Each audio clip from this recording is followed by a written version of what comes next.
Good evening, and thanks for joining us on SUTV News. I'm Kyle Rogers. And I'm Ashley Johnson. Memorial Auditorium will be filled with stories from vaginas. The Vagina Monologues is this Thursday, Friday, and Saturday. Your attendance will help support ending violence against women. Tickets are on sale for $5 at the door. You may remember Bama, the seeing eye puppy that we highlighted on SUTV News a few weeks ago. Well, her trainer, Dr. Andrea Malmont, is hosting a dinner on Monday to raise money for more seeing eye dogs like Bama.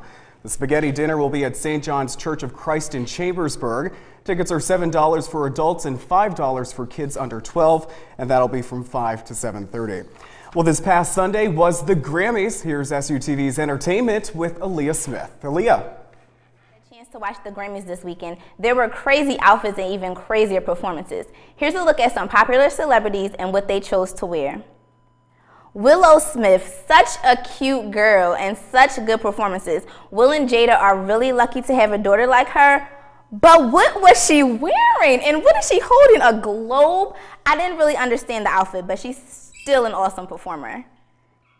Justin Bieber. Everyone still had Bieber fever on the red carpet. He looked really cute in his white suit black bow tie and his well-known haircut. Good job, Justin.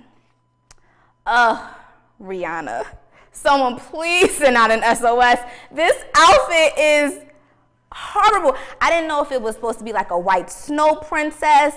She had a little see-through thing going on. It just wasn't a good look. Her red hair and the white, it just wasn't good, Rihanna. Seriously, she needs to go under an umbrella and stay there. Nikki, it's really going to be some Roman's revenge. The leopard hair, the leopard dress, the leopard shoes, and the leopard stockings. Seriously, was she on her way to the jungle or was it the Grammys? I'm confused. Kate, please, someone please get her baby's daddy. Why is her stomach out like this? The sides are cut out. The hair's all disheveled. Where's Child Protection Services? She's just coming outside looking crazy. This is definitely a bust. And Carrie, she's actually one of my favorite performers or favorite artists. She looked really nice on the Grammys. She was about the only celebrity that actually looked well together. Good job, Carrie. Well, that's all the entertainment I have for this week. I can't wait to see what everyone wears at the Grammys next year. Back to you guys at the desk. My gosh, Rihanna's really going to need an SOS from that review. Thanks, Aaliyah. She sure does. Coming up on SUTV News, learn more about diversity on campus. And an SUTV exclusive with recent visitor Soledad O'Brien. Don't go away.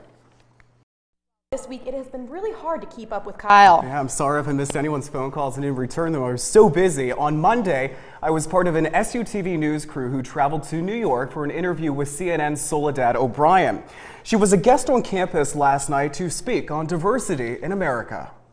No city exemplifies diversity like New York City, the city that is home to millions of people of different backgrounds, cultures, and races. At CNN, anchor Soledad O'Brien celebrates diversity. Coming to Shippensburg to talk about diversity in the media, behind the scenes, and in our lives. And I'd say you have quite the diverse name. Maria de la Soledad Teresa O'Brien. That's right. They actually left a Marchetti out of there, which is my mother's maiden name, and as you know, Latinos take the mother's maiden name. So it's Maria de la Soledad Teresa Marchetti O'Brien. She comes from a first-generation American family. Her father, Edward, a white Australian. The census, just confuse everybody and check everything. And her mother, Estella, who is Afro-Cuban. I knew pretty early on, as a fourth grader with a giant afro in Long Island, we didn't quite blend in. We have a great picture of my family in front of our VW bus, and all of us with giant afros because that's the time of the decade that it was. Exactly, way back in the day. We're all wearing stripes this way and then pants with stripes that way. But I think, for me, when I was probably 11 or 12, I had a pretty good idea that, our family was considered different than a lot of families, which was sort of weird because I thought of myself as so typical and, typical 11-year-old. Soledad's background has helped in covering diversity in this country. Her documentary series, Black in America, was her first assignment. Every day. Really? Yeah, absolutely. And actually, in a lot of ways, I think that I have become a good person to talk about diversity because it's really what I cover work-wise, and then I come from a very personally diverse background as well. So a lot of the times I like to talk about my personal experiences and kind of where they've intersected with my work experience. Why do you hate me because I'm black? The opportunity to work on Black in America was not Soledad's idea. Today. You know what's so interesting? It had nothing to do with me. My boss, the president of CNN at the time, took me out to lunch and said, well, we're thinking about doing a documentary because it's the 40th anniversary of the assassination of Dr. King. And we want to do a 6-hour documentary. Would you want to be involved in some way? And I said, absolutely. And from that point on, we sort of started doing this thing called Black in America, which would be 3 2-hour segments. One would be 2 hours on the assassination of Dr. King, and then we broke it into the black man and the black woman. And, you know, it just ended up being incredibly, wildly successful, but I had no idea at the time. And part of the success was that, you know, Barack Obama decided to run for the presidency, and when that happened, it was just excellent timing for a documentary that was really examining what was happening in Black America. And as you can imagine, being an anchor at CNN is a high-profile position. So when Soledad covered this heavy topic of diversity and different cultures, she received a great deal of feedback. Some good, some bad.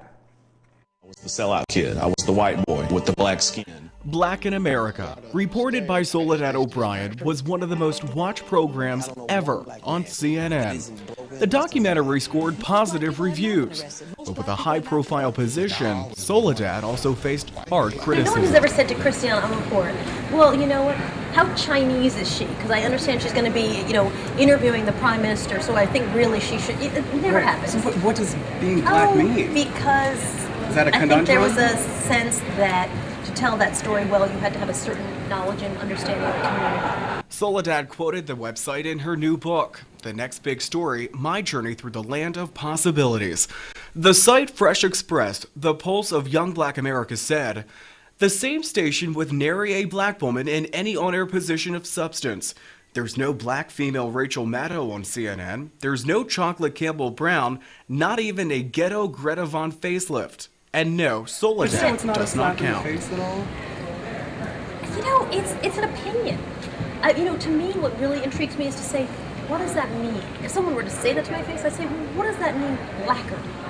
I mean, literally darker skin, somebody who's more down with the people. I mean, what are you trying to say? That I'm really intrigued by. So I actually always felt it was an interesting jumping off point for a conversation. What does it mean to be black in America? Which, by the way, was the whole point of our documentary. So it only was interesting. I mean, I never really took it. I mean, I didn't go home and cry at night. But the quote from the website seemed to echo an experience Soledad had with the Reverend Jesse Jackson. We were talking about the lack of diversity among anchors in general, but especially, particularly at CNN. And I didn't know what he was talking about. I said, you know, what do you? He said, CNN has no black anchor. And I was like, I've interviewed you a million times, not like CNN, but before I came to this job, I was working on a morning show at the time. I said, I've interviewed you when we were at the Today Show. And he leaned over and grabbed my hand and finished it like this and said, you don't count. Soledad said that later on Jackson thought she was Latino, not black. What really annoyed me about all of that was really not even Jesse Jackson, it was more my response. It really threw me. And I was pissed off that I was thrown. I was very disheartened that I was sort of knocked off my game. And partly for all the things you said. Here's a person who is the face and voice of Black America, and he was sort of saying, you're black. But I really realized that it was not really about him. It was about me not getting tossed off my game or letting other people weigh in on what they thought I was. I mean, really, it's not anybody's business. Students at Shippensburg University also come from a variety of cultures and backgrounds, and sometimes it's easy to get lost in the shuffle. But SHIP's Multicultural Student Affairs organization makes diversity the center of attention. Laura Shale reports. Comfort Dixon, a junior majoring in political science, serves as the MSA Senator on Student Senate. She's been involved with MSA since she was a freshman. The first program I got involved in, or organization I should say, is Divas, which is the Women Empowerment Program. Since then, she's dedicated herself to raising awareness about cultural differences through MSA, serving as a voice for social justice. Along the way, she's learning important life skills. The Multicultural Student Affairs as a whole has made a humongous impact. Like, they push me for academic excellence and as far as leadership roles as well. So they have really developed a great leader out of me. MSA isn't just for minorities, it's for everyone within the campus community. The main role is to promote diversity, promote just a safe haven for any student of minority or any student who just wants to learn different types of culture. That's the main role and focus of MSA. We have Kwanzaa celebration, we had the Latino explosion, we have the Asian extravaganza, we have the women empowerment group and men empowerment group, we have dance groups, we have a modeling group, so it's endless. Like, that's part of what the mural is showing behind me, is just the endless opportunities. If you're interested in attending an event hosted by MSA, or if you'd like to learn more about the organization, you can visit their webspace at ship.edu/MSA. And coming up on SUTV News, find out how to get involved with Relay for Life. And when we come back, Rachel Flores has your weekend weather forecast. Don't go away. The past few days have been gorgeous outside. Let's see how much longer this warm weather will continue. Here's weather with Rachel Flores. Rachel? Hopefully you've been enjoying the spring-like temperatures we've had the past few days, but unfortunately it doesn't look like those temperatures are going to last much longer. Today was sunny with a high of 65 and a low of 44, but as you can tell by the extended forecast, it's not yet time to break out those shorts and sundresses quite yet. Friday has a 30% chance of rain with a high of 63 and a low of 37. Saturday will be windy with a high of only 45 degrees and a low of 29. Sunday also has a 30% chance of rain with a high of 44 and a low of 40. This week's green tip is to remember to unplug your cell phone charger when you're not using it. A charger can still use electricity even when it's not plugged up to anything. Become greener one tip at a time to better our campus, our community, and our world. I'm Rachel Flores at the Weather Center. The Shippensburg University Relay for Life is approaching, and the SHIP student media team wants student groups to dance away cancer. The team is compiling a video for the event of students around campus wearing purple gloves to support the Relay for Life. For more information or to be a part of this video, please contact Amanda Peterson at ap2204@ship.edu. For SUTV News, I'm Amanda Peterson. Thanks, Amanda. Don't forget to sign up for Relay for Life. Well, it's obvious to say that SHIP students work really hard. Later this semester, some of those students are showing off their hard work. The celebration of the Student Research Conference is in April, and there's still time to register. Spots are open for students to present posters, paper, oral reports, and more. To share your work, make sure you register by February 18th. Just to go to www.edu/studentresearchconference. Coming up next, get to know a SHIP professor better, and my trip to New York wasn't all business. But first, a preview of next week's slate. Let's take a look.